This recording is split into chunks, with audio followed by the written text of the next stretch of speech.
Nós vamos falar sobre os 7 pecados capitais e o nosso tema escolhido foi a ira. O trabalho sou eu, a Larissa e a Júlia Nascimento. Júlia Nascimento, e eu vou falar o que é a ira, né? Que é um dos 7 pecados capitais em que o nosso tema é enfatizado nela. Então, o que era, né? Os 7 pecados capitais, tratando-se da ira. É aquele desejo exagerado de briga com alguém, mesmo você tenha algum motivo algum, você tem aquela guarda, aquela mágoa, aquele rancor, a sede de vingança, uma busca inacessável daquela vingança, sabe?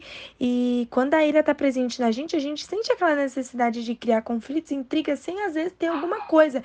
Então a ira ela é muito forte, pode causar muitas coisas na nossa vida, sabe? A ira ela causa desastre muitas das vezes porque você sente sede de vingança, você sente sede de controlar, de querer buscar algo a mais, sabe? Aquilo pode causar uma certa mágoa, rancor e etc. Então, qual que é a origem da ira, né, dos 7 pecados? Então, os 7 pecados surgiu no século IV numa lista elaborada pelo monge grego. O objetivo dele era criar uma certa lista, né, dos pecados e fazer um levantamento dos principais vícios que atrapalhava a rotina de um certo exercício de espiritual, sabe? De um contato com o Pai. Então, a origem da ira são tão antigos quanto o cristianismo, só que só foram realmente formalizados no século VI, quando o Papa Gregório de Magno, né, tomando por base o Epístolas de São Paulo, definiu que os principais vícios de uma conduta ou disso era gula, luxúria, avareza, ira, a soberba, a preguiça e a inveja. Então a ira é aquela raiva que era fúria, aquele descontrole que pode levar muitas vezes a violência e leva a mesma violência, em que o seu oposto seria a paciência, né?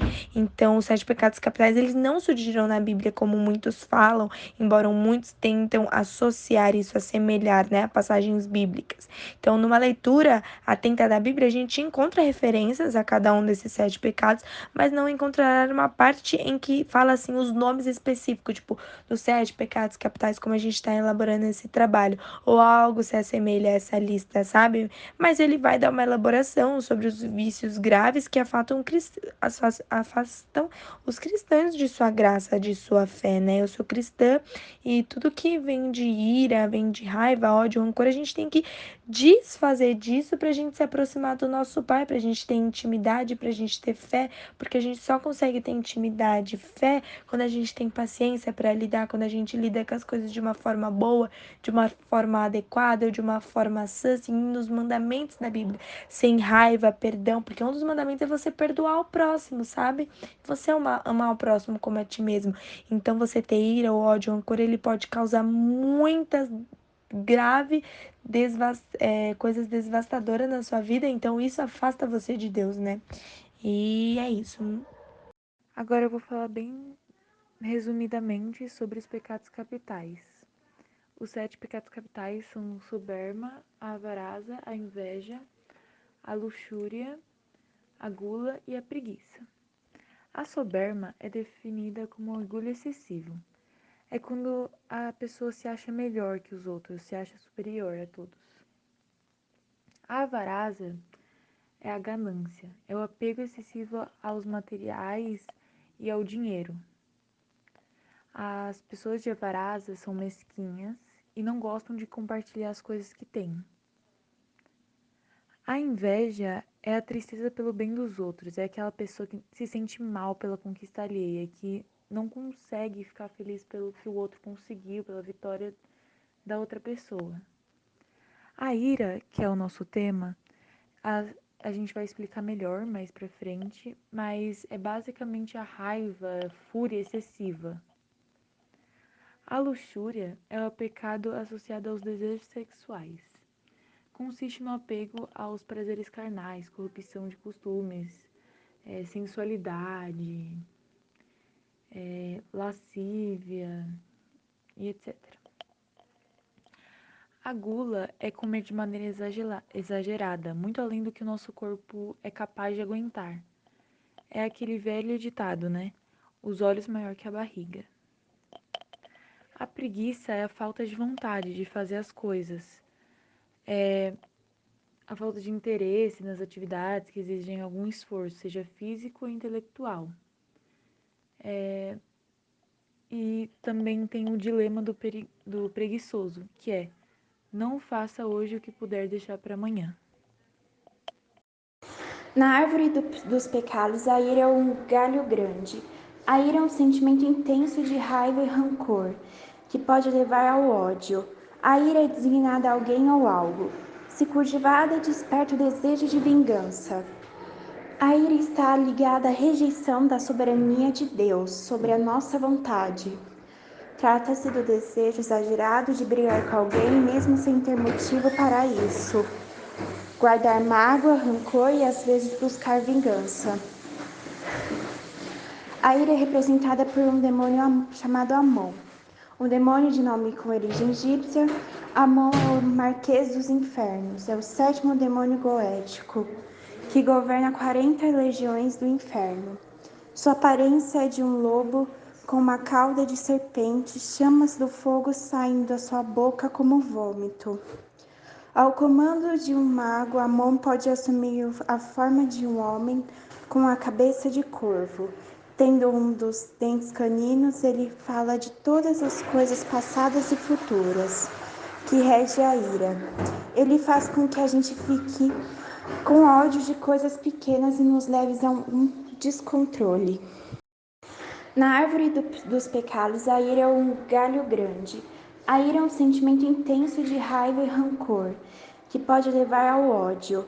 A ira é designada a alguém ou algo. Se cultivada, desperta o desejo de vingança. A ira está ligada à rejeição da soberania de Deus sobre a nossa vontade. Trata-se do desejo exagerado de brigar com alguém. Mesmo que o cristianismo tenha condenado muita ira, ela tinha uma tradição no mundo clássico. Por exemplo, a ira de Aquiles na Ilíada.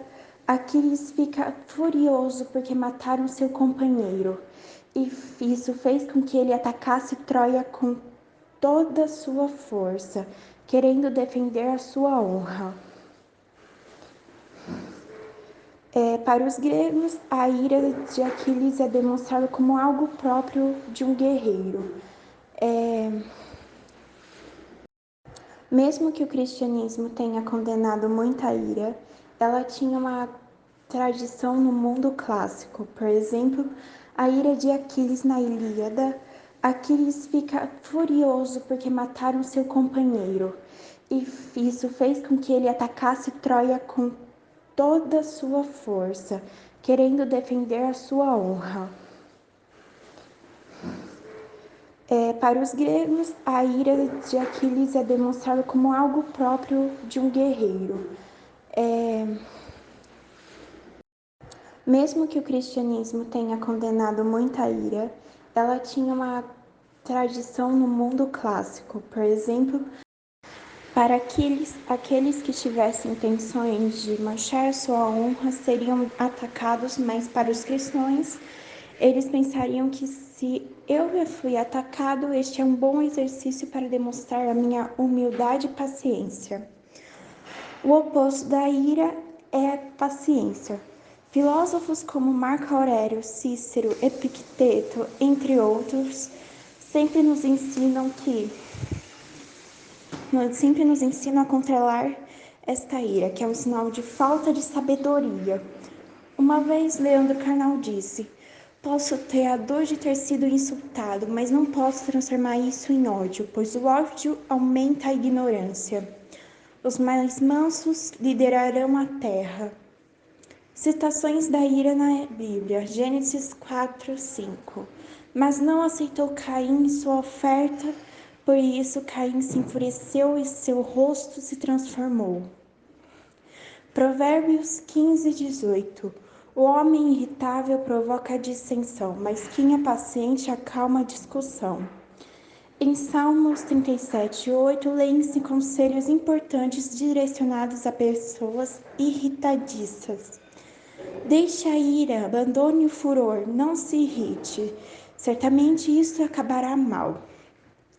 Mas muito se fala também na ira divina. Para os cristãos, ela é a reação legítima de Deus contra o pecado. Segundo o Antigo Testamento, o próprio Deus, erguendo-se pela justiça, irou-se ao menos 3 vezes, com Adão e Eva, o dilúvio e Sodoma e Gomorra. Fim. Obrigada pela atenção. E é isso. Tchau, tchau.